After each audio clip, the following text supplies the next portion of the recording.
Como la contemplación de esta noche va a ser de la ascensión del Señor y cómo se prepara el colegio apostólico con la Santísima Virgen para esperar el Espíritu Santo, quiero detenerme en un punto principalísimo, que es fundamento, digamos, de todo católico, de conservar la fe. Se habla mucho del tema de conservar la fe, pero a veces no se entiende a qué nos referimos. Entonces voy a partir de unas palabras de nuestro Señor para ir después al magisterio y poderlas, digamos, corroborar. Vamos a poner como fundamento, como principio de lo que vamos a hablar, que después vamos a continuar, que es explicar el tema de la sede vacante, pero antes de explicar la sede vacante, vamos a poner un principio fundamental, que es el tema de la fe católica y el depósito de la fe. ¿A qué nos referimos con fe católica y a qué nos referimos con depósito de la fe?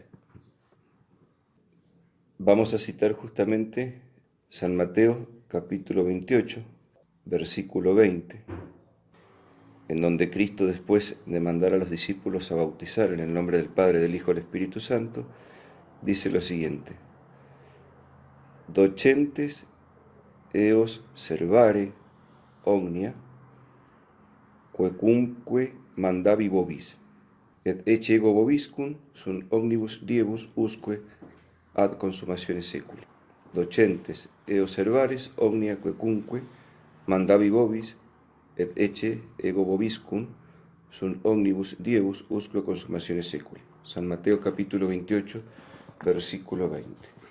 O sea, enseñándoles a conservar todo cuanto os he mandado, y mirad que yo estoy con vosotros todos los días hasta la consumación de los siglos. Nos vamos a centrar justamente en las palabras enseñándoles a conservar todo cuanto os he mandado, o todo lo que os he enseñado, podríamos traducir también. La Vulgata pone docentes como enseñar.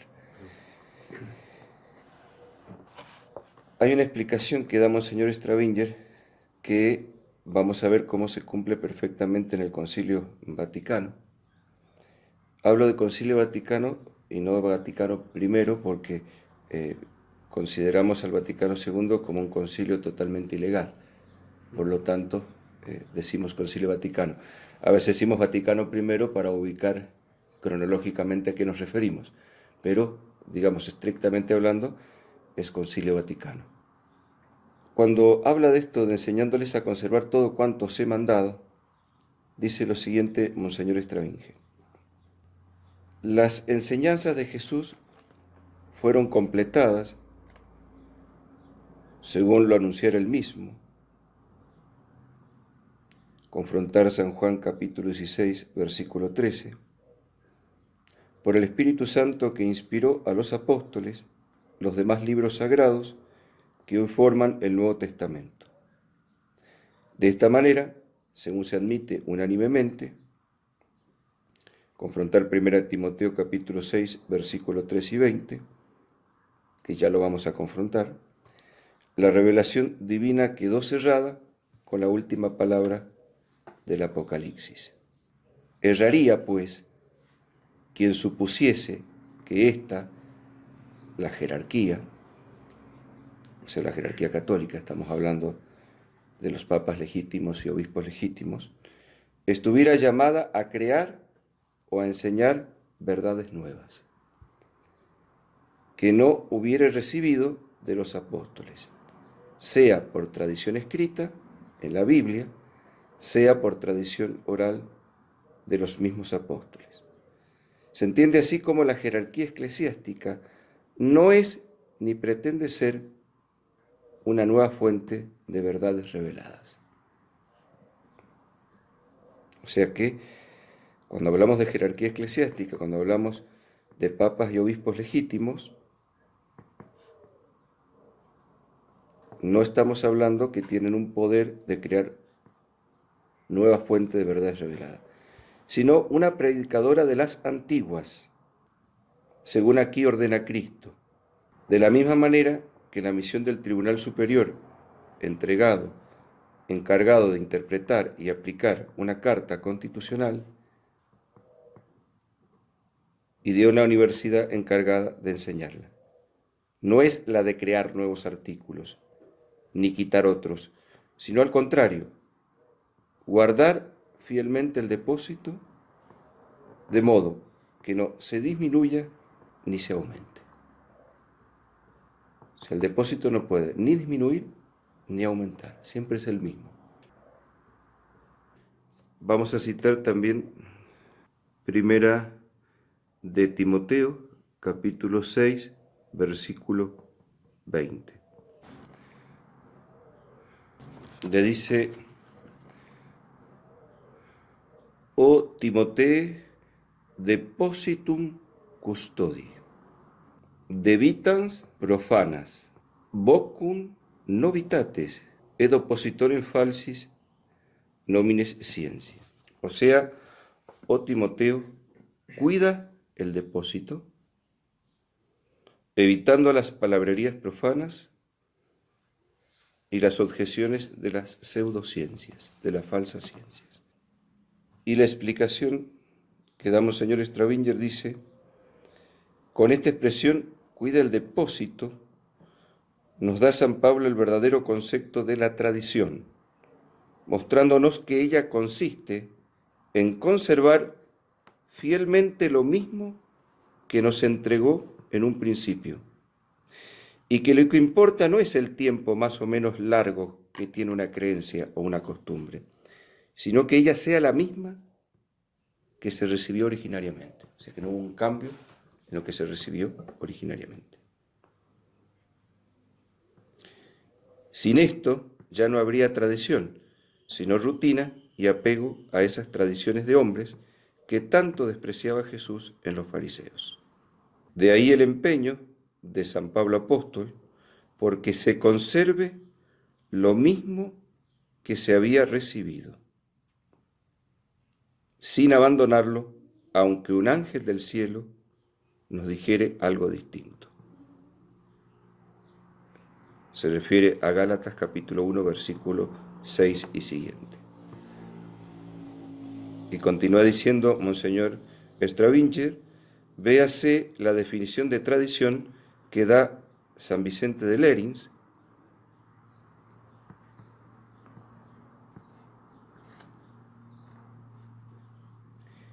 lo que ha sido creído en todas partes, siempre y por todos. Esa es la definición que da San Vicente de Lérins de tradición.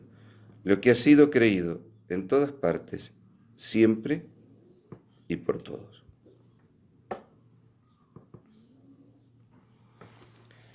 Por último, vamos a citar a Gálatas para poder entrar al magisterio de la Iglesia. Carta a los Gálatas, capítulo 1, versículos 6 al 8. Sería el texto completo. Les dice así el apóstol San Pablo a los Gálatas: me maravillo de que tan pronto os apartéis del que os llamó por la gracia de Cristo y os paséis a otro evangelio. Y no es que haya otro evangelio, sino es que hay quienes os perturban y pretenden pervertir el evangelio de Cristo. Pero aun cuando nosotros mismos o un ángel del cielo os predicase un evangelio distinto del que os hemos anunciado, sea anatema. Lo dijimos ya y ahora vuelvo a decirlo: si alguno os predica un evangelio distinto del que recibisteis, sea anatema.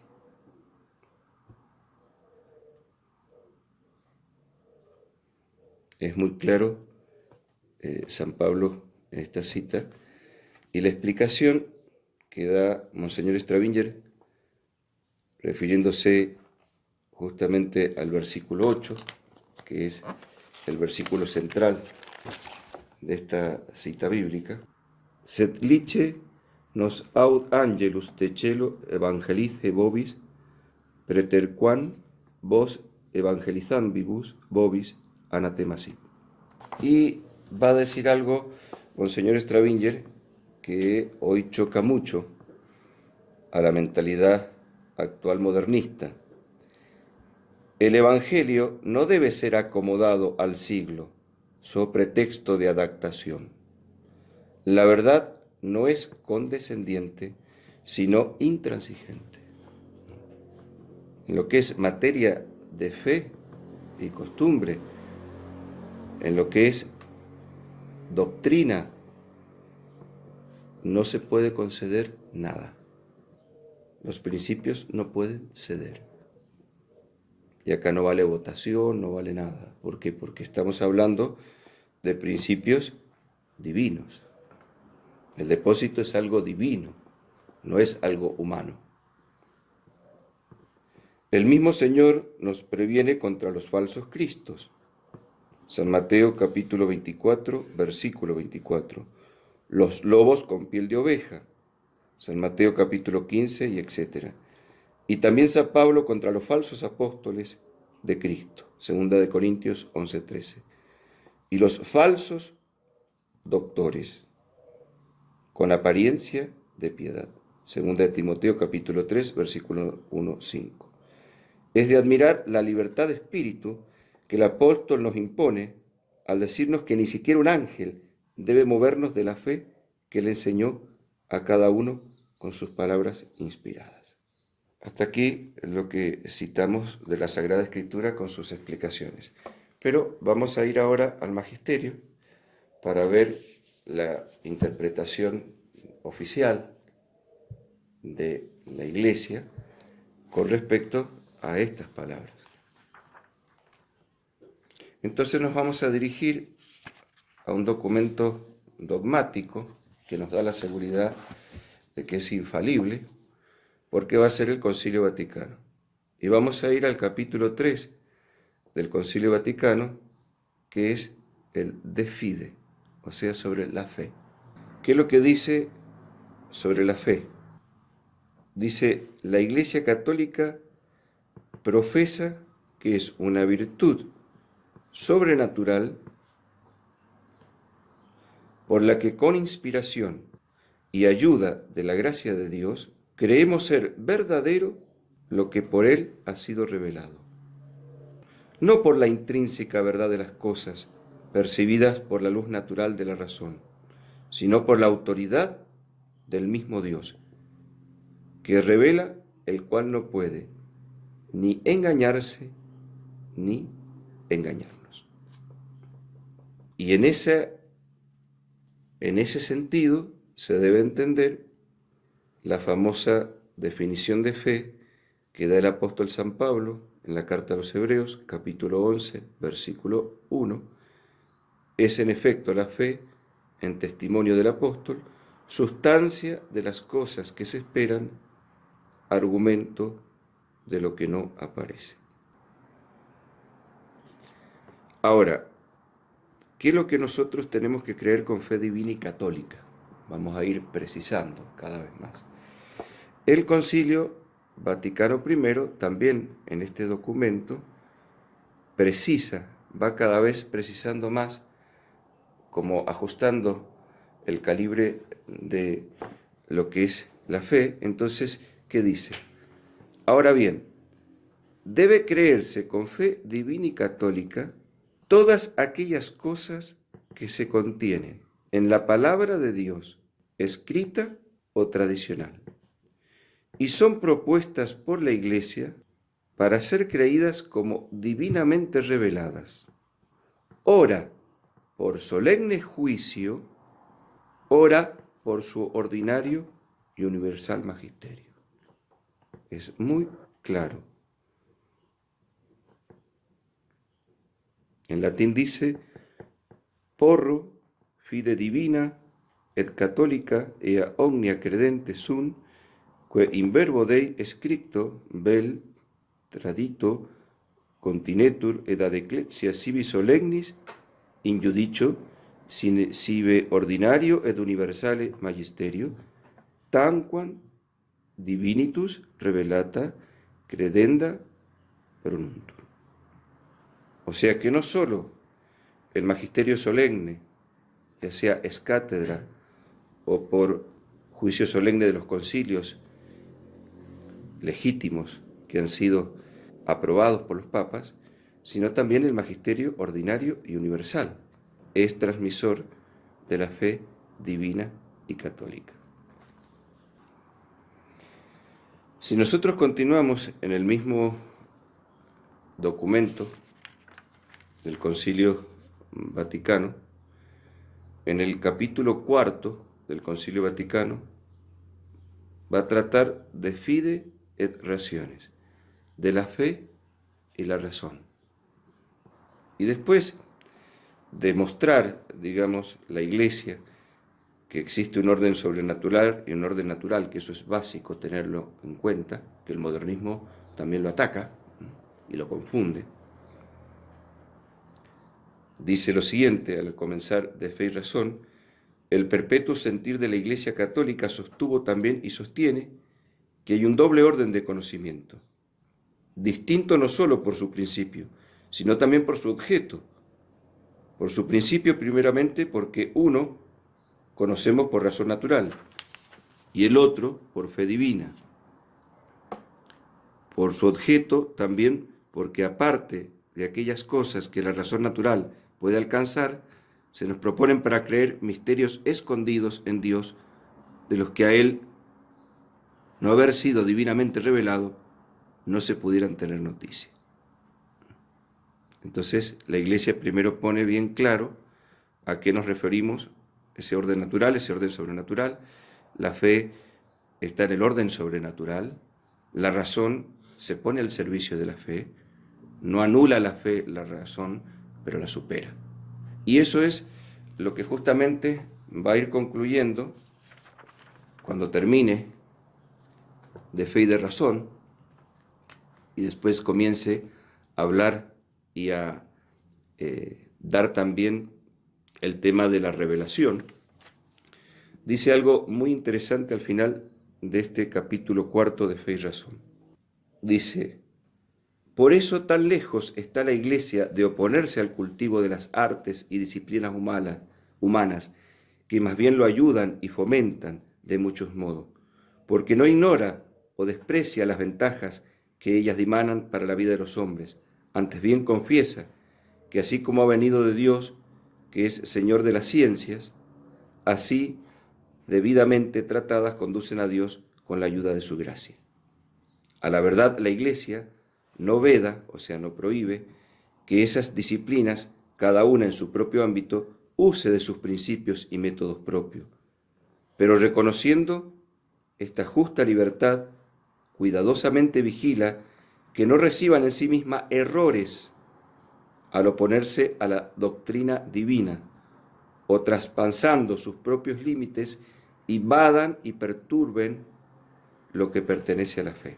Y en efecto, la doctrina de la fe que Dios ha revelado no ha sido propuesta como un hallazgo filosófico, porque no pertenece al ámbito natural, sino al sobrenatural, que deba ser perfeccionado por ingenios humanos, o sea, que deba evolucionar, sino entregada a la esposa de Cristo como un depósito divino, para ser fielmente guardada e infaliblemente declarada.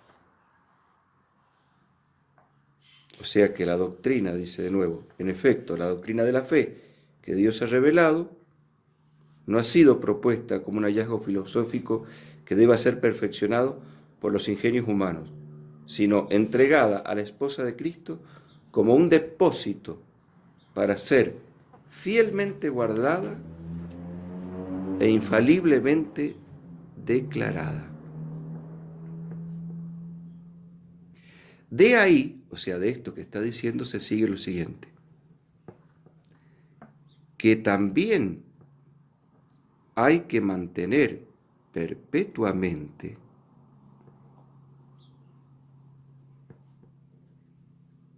perpetuo et retinendus, retener perpetuamente, mantener perpetuamente, aquel sentido de los sagrados dogmas que una vez declaró la Santa Madre Iglesia.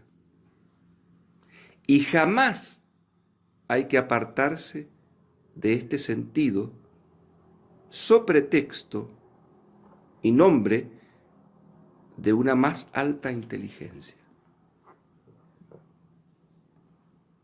Estoy diciendo, como tiene que evolucionar esto, bueno, antes no entendían esto, ahora lo entendemos de esta manera y cambia totalmente.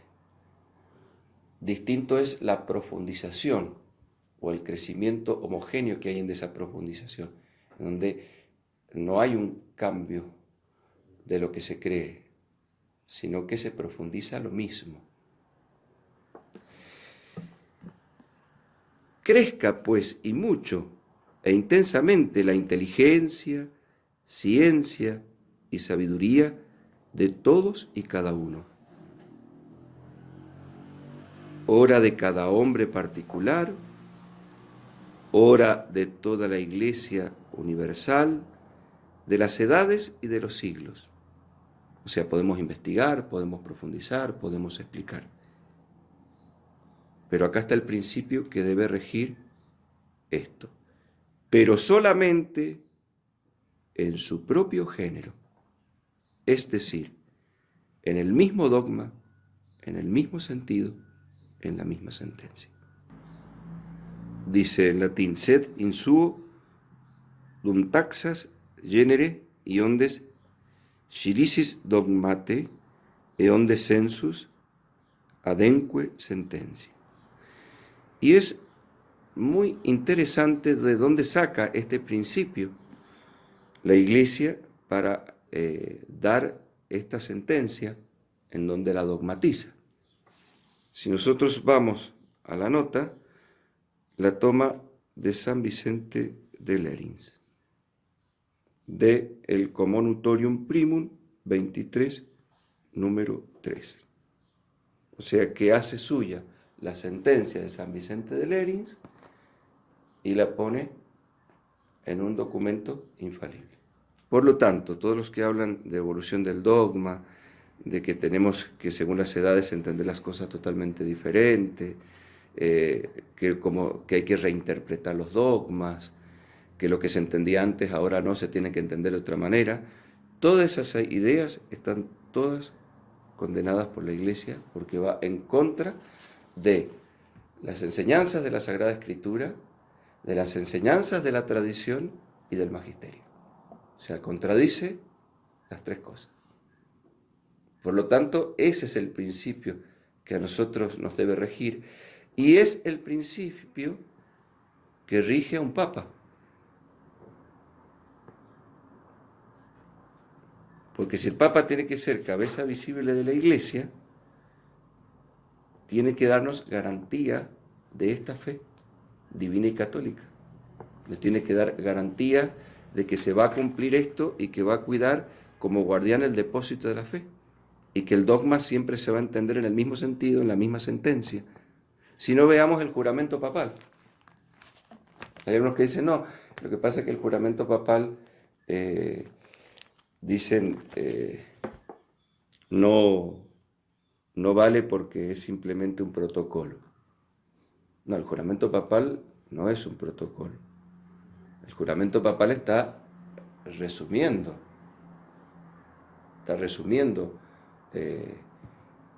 lo que el Papa tiene que hacer y para qué se tiene que dirigir. Y ahí el mismo Papa dice que se auto-anatematiza si y fuera en contra de lo que han enseñado sus antecesores.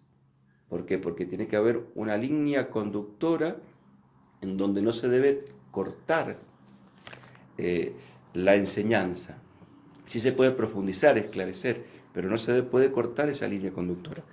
Ahora, si nosotros vamos al documento Pastor Eternus sobre la Iglesia de Cristo, que también pertenece al Concilio Vaticano, justamente se llama Pastor Eternus porque siempre los documentos por lo general toman las palabras primeras con que empieza, y justamente el documento que se refiere a la Iglesia de Cristo y al Papa empieza con las palabras el pastor eterno y guardián de nuestras almas. Primera de Pedro 2:25. Pastor eternus, el episcopos animaron nostraron. Primera de Pedro 2:25.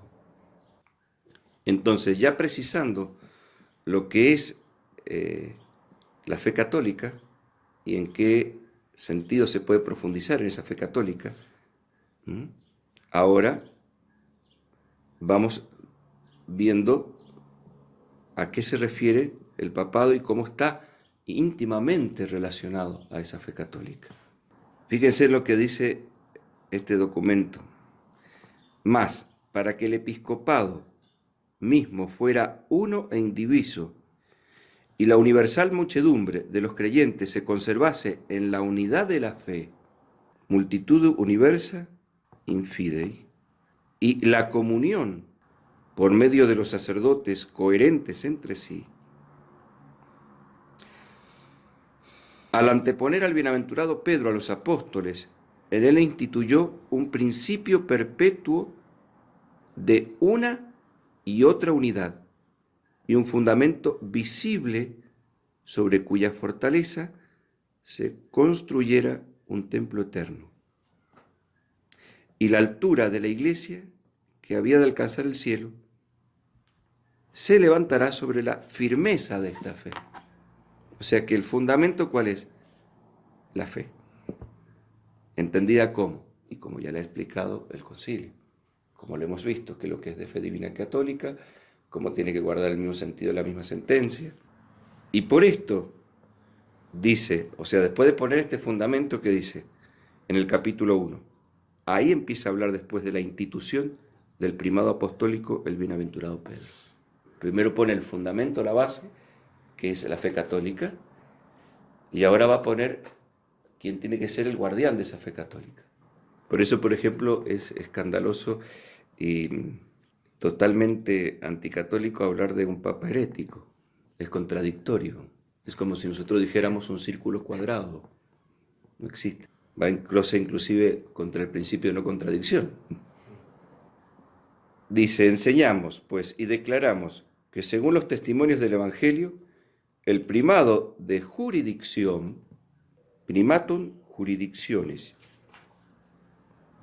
sobre la Iglesia universal de Dios, o sea, in universo Dei Ecclesia, fue prometido y conferido inmediatamente y directamente al bienaventurado Pedro. O sea que el Papa, verdadero, legítimo, tiene un primado de jurisdicción y no hay otro primado. No hay primado de honor, no hay primado solamente de nombre, no, es de jurisdicción. Y así fue dado por Cristo, o sea, ese primado de jurisdicción es de institución divina. Dice, conferido inmediatamente y directamente al bienaventurado Pedro por Cristo nuestro Señor, porque solo a Simón, a quien antes había dicho, tú te llamarás Cefas, Juan capítulo 1, versículo 42, tu vocabris Cefas, después de pronunciar su confesión, ¿qué es lo que es una confesión? Es la fe. Tú eres el Cristo, el Hijo de Dios vivo. Se dirigió el Señor con estas solemnes palabras. Bienaventurado eres, Simón, hijo de Jonás, porque ni la carne ni la sangre te lo ha revelado, sino mi Padre que está en los cielos. Y yo te digo que tú eres Pedro, y sobre esta piedra edificaré mi iglesia. Y las puertas del infierno no prevalecerán contra ella, y a ti te daré las llaves del reino de los cielos.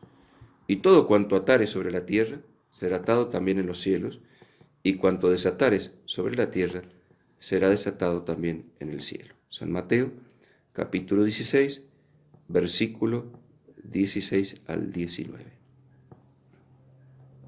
Y continúa diciendo, y solo a Simón Pedro confirió Jesús, después de su resurrección, la jurisdicción, otra vez habla de la jurisdicción,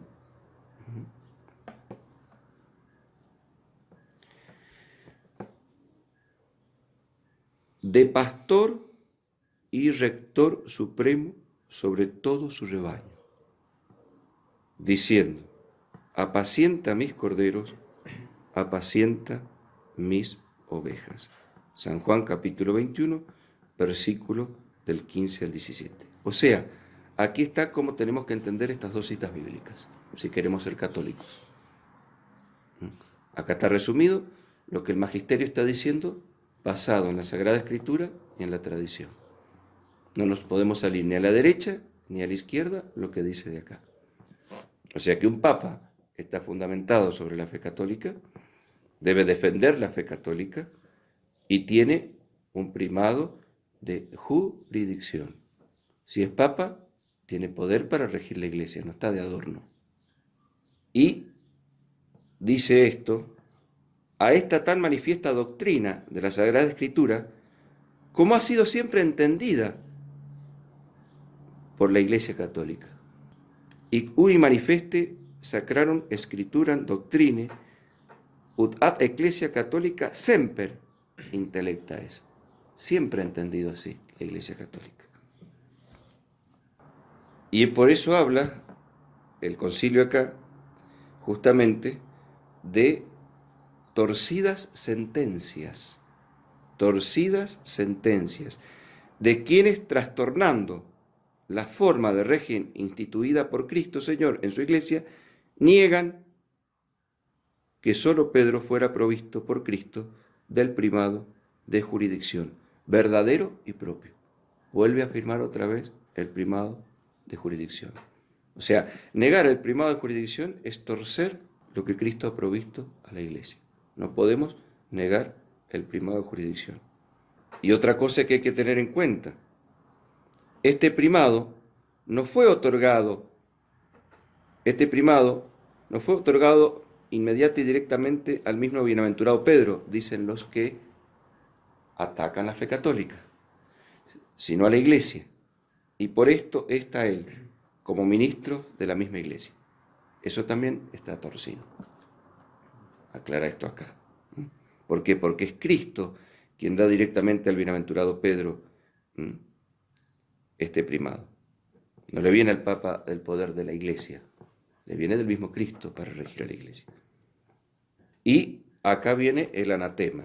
Dice, si alguno dijere que el bienaventurado Pedro, apóstol, no fue constituido por Cristo Señor, príncipe de todos los apóstoles y cabeza visible de toda la iglesia militante, o que recibió directa e inmediatamente el del mismo Señor nuestro Señor Jesucristo, solamente primado de honor, pero no de verdadera y propia jurisdicción, sea anatema. O sea que el que habla que solamente tiene un privado de honor, no solo de palabras, sino de hecho, o sea que yo digo, este es el Papa, pero no lo obedezco absolutamente en nada, eso es un primado de honor. Y no le reconozco verdadera jurisdicción, ¿qué es lo que estoy haciendo? Y estoy torciendo, y por lo tanto estoy cayendo en el anatema de la iglesia. Me estoy convirtiendo en cismático. Entonces, ahí después de dejar claro esto, continúa hablando justamente sobre, en el capítulo 3, de la naturaleza y razón del primado del romano pontífice. ¿Y qué enseñan? En primer lugar dice, enseñamos por ende y declaramos que la Iglesia romana, por disposición del Señor, posee el principado de potestad ordinaria sobre todas las otras, y que esta potestad de jurisdicción del romano pontífice, que es verdaderamente episcopal e inmediata. A esta potestad están obligados por el deber de subordinación jerárquica y de verdadera obediencia los pastores y fieles de cualquier rito y dignidad, ora cada uno separadamente, ora todos juntamente. No solo en las materias que atañen a la fe y a las costumbres, sino también a lo que pertenece a la disciplina y al régimen de la Iglesia, difundida por todo el orbe. O sea que si yo reconozco que es un Papa legítimo y que tiene la jurisdicción para ser un Papa legítimo, no solo debo atender a lo que él dice en fe y costumbre, sino también a la disciplina, al régimen. Me tengo que someter. No puedo resistir. O sea, resistir a una autoridad legítima no es católico. Eso es cismático. No se puede resistir a una autoridad legítima. De suerte que guardada con el romano pontífice esta unidad, tanto de comunión como de profesión de la misma fe, la de Iglesia de Cristo sea un solo rebaño bajo un solo pastor supremo. San Juan capítulo 10, versículo 16. Tal es la doctrina de la verdad católica, de la verdad sin que nadie pueda desviarse sin menoscabo de su fe y salvación. Guarda. Ex catholica veritatis doctrina, atque desviare, salva fide atque salute nemo potes. O sea que quien se desvía de esto se está desviando de la fe católica y está poniendo en peligro la salvación. Y la familia debe obedecer al padre y tiene que el padre guiar a esa familia y tratar de hacer las cosas correctamente. Eso es lo natural, lo correcto. Es más, acá hay un canon, en el mismo, el tema de la institución de naturaleza, que dice lo siguiente: si alguno dijere que el romano pontífice tiene solo deber de inspección y dirección, pero no plena y suprema potestad de jurisdicción sobre la Iglesia universal, no solo en las materias de perpetua pertenecen a la fe y la costumbre, sino también al del régimen y disciplina de la Iglesia difundida por todo el orbe, o que tiene la parte principal, pero no toda la plenitud de esta suprema potestad, o que esta potestad suya no es ordinaria e inmediata, tanto sobre todos y cada una de la Iglesia, como todos y cada uno de los pastores y de los fieles, sea anatema.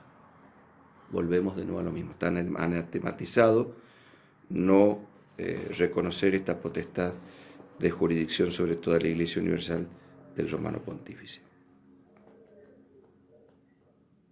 Ahora, en el capítulo 4 va a hablar justamente del magisterio infalible del romano pontífice, pero entendido cómo se ha entendido lo que es la fe y lo que es de fe divina y católica, y cómo tiene que entenderse todo en el mismo sentido, en la misma sentencia.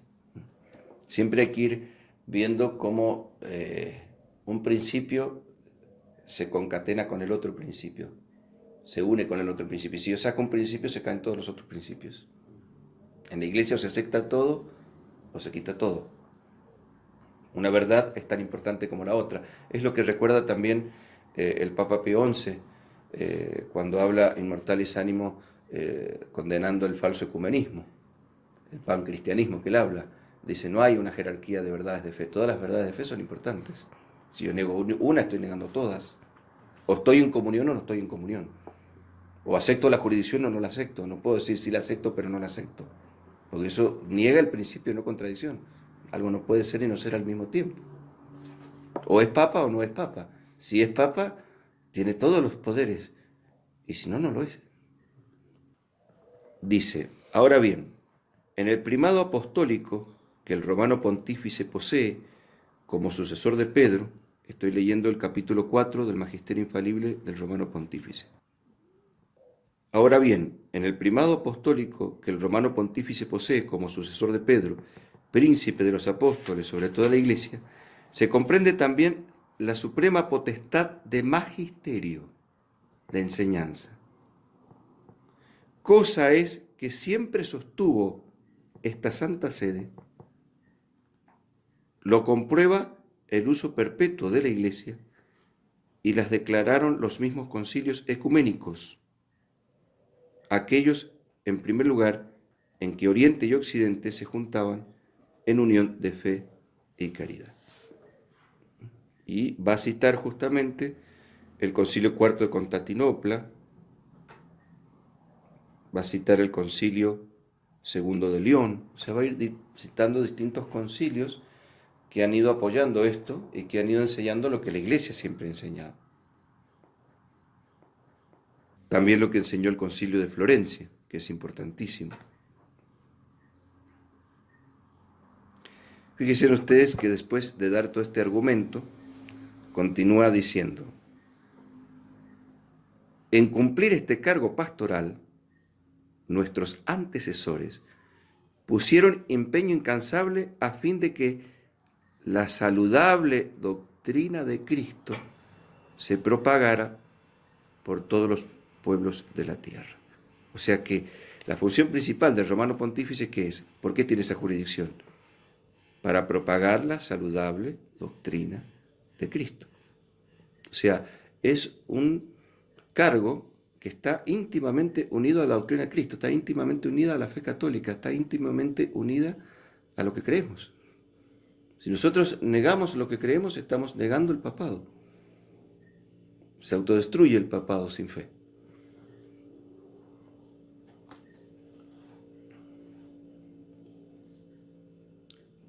Y sigue diciendo: y se propagará por todos los pueblos de la tierra. Con igual cuidado vigilaron allí donde hubiera sido recibida, se conservara sincera y pura. Volvemos de nuevo a la doctrina y a la fe, sincera y pura. Y acá viene un punto clave en donde muestra lo que yo cité también en San Mateo 28, 19, sobre el tema de conservar. Dice: pues no fue prometido a los sucesores de Pedro el Espíritu Santo para que por revelación suya manifestaran una nueva doctrina, sino para que con su asistencia santamente custodiaran y fielmente expusieran la revelación transmitida por los apóstoles o depósito de la fe. O sea que el cargo principal y la jurisdicción que Cristo le da al Papa está condicionado por esto, por transmitir el depósito de la fe. Y dice: y ciertamente la apostólica doctrina de ellos, todos los venerables padres la han abrazado, y los santos doctores ortodoxos venerado y seguido, sabiendo plenísimamente que esta sede de San Pedro, y si nosotros vamos al canon 100, vamos a ver que Santa Sede o sede apostólica se entiende como sinónimo principal de el Papa. Y se entiende como derivado de eso aquellos organismos que se vale el Papa para actuar en su jurisdicción. O sea, que cuando está hablando acá de Santa Sede de San Pedro, está hablando del Papa. Dice: permanece siempre intacta de todo error. No puede enseñar el error la cátedra de Pedro. O sea, un Papa legítimo no puede enseñar el error.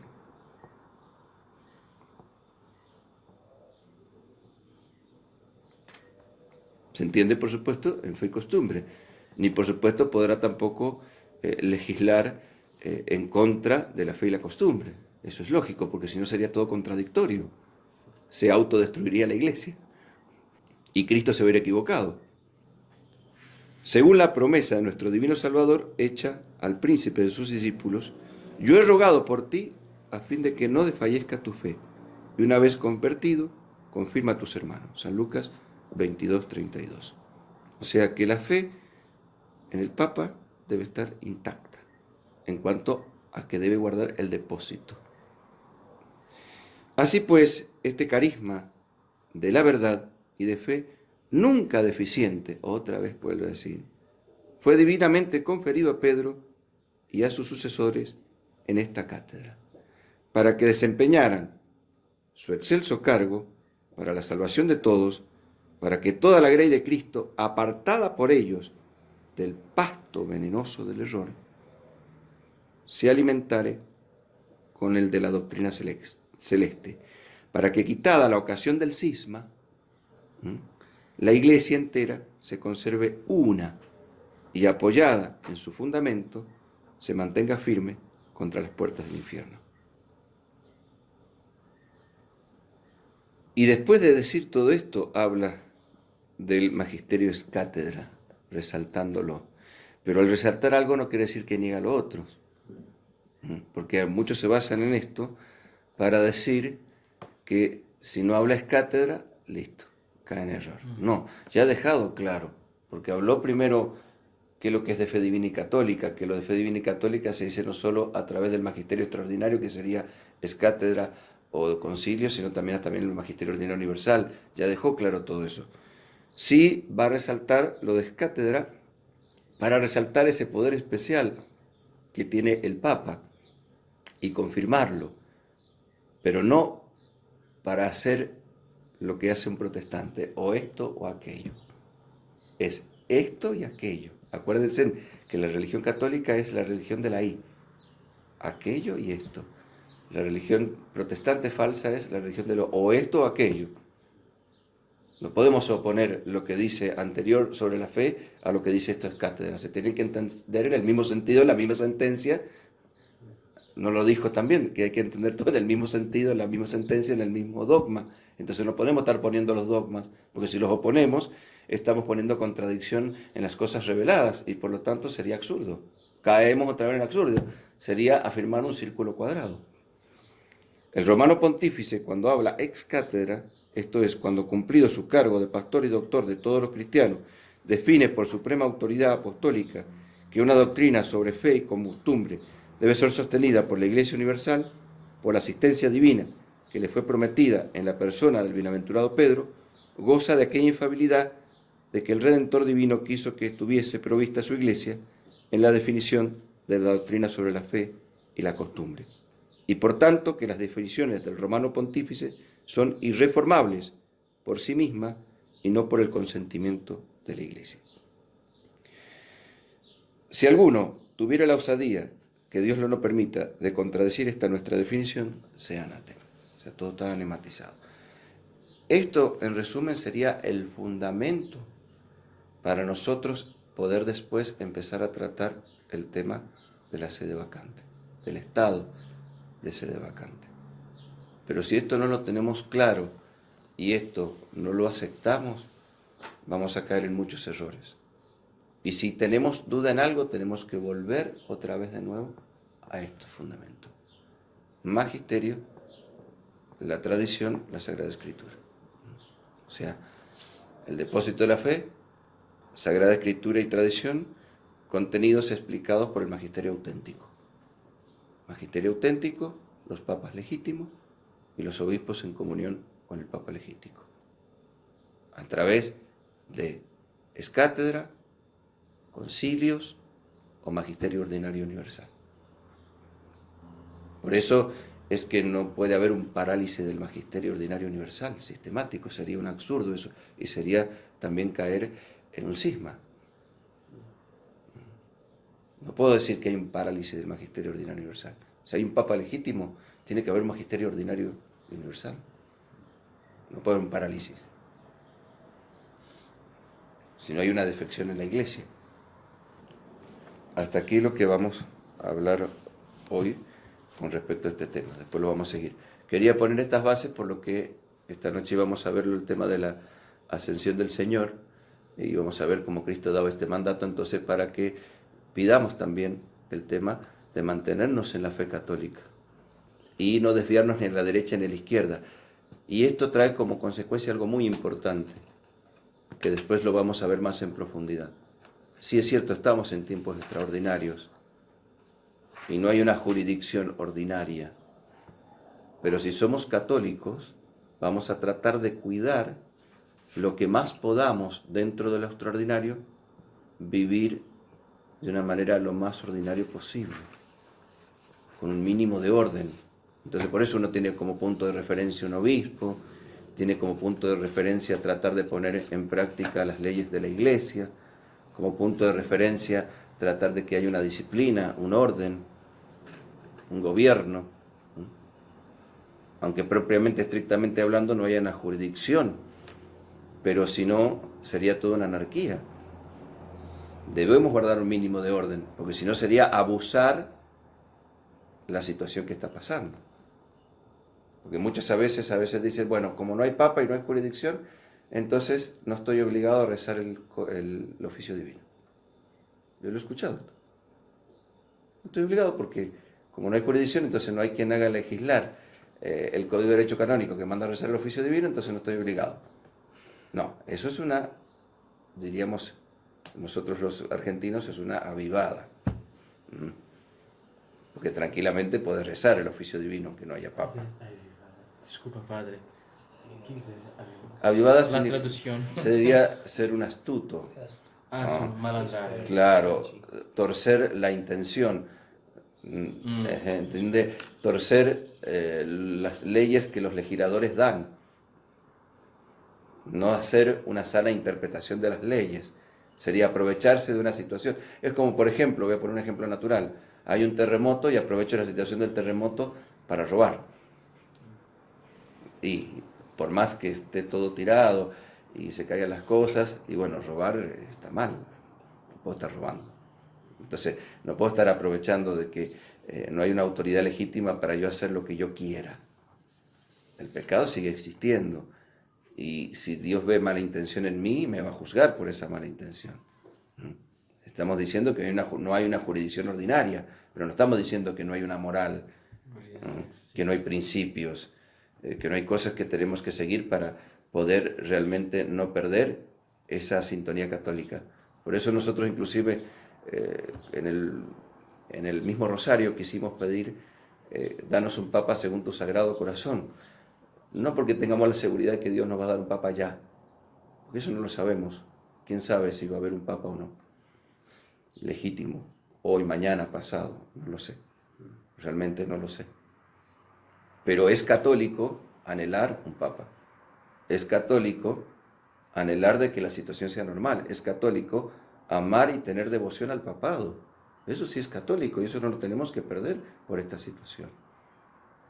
Y la mejor manera que nosotros podemos ahora tener devoción al papado es recordar continuamente el magisterio de todos los papas católicos para tratar de difundirlo y de que no se pierda, para tratar de ser portavoces de ese magisterio que los papas han dicho y tratar de no desviarnos ni a la derecha ni a la izquierda de ello, a pesar de toda la anarquía y todo lo que vemos, a pesar de que es un desastre la mayoría, pero no nos podemos guiar por lo que hace la mayoría.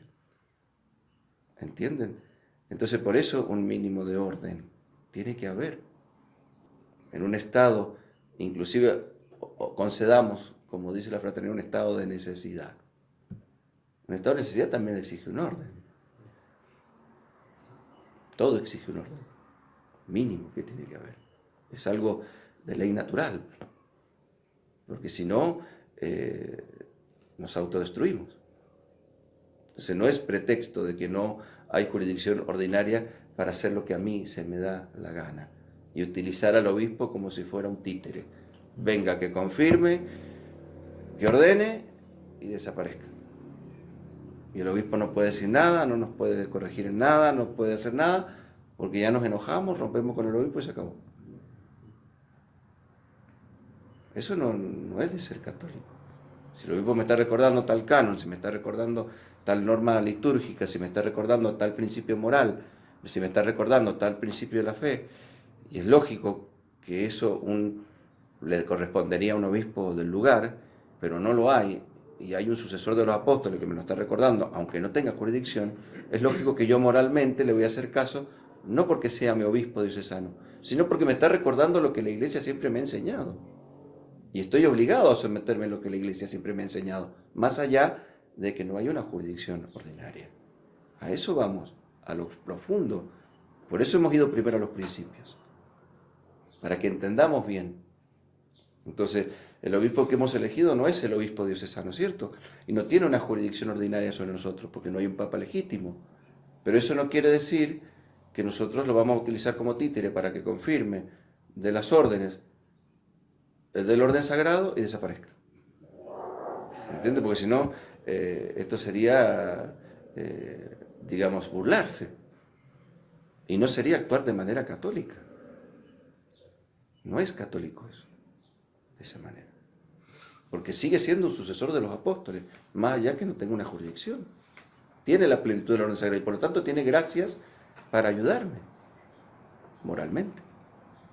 ¿Entienden? ¿Alguna otra pregunta? Por ahora. Bien.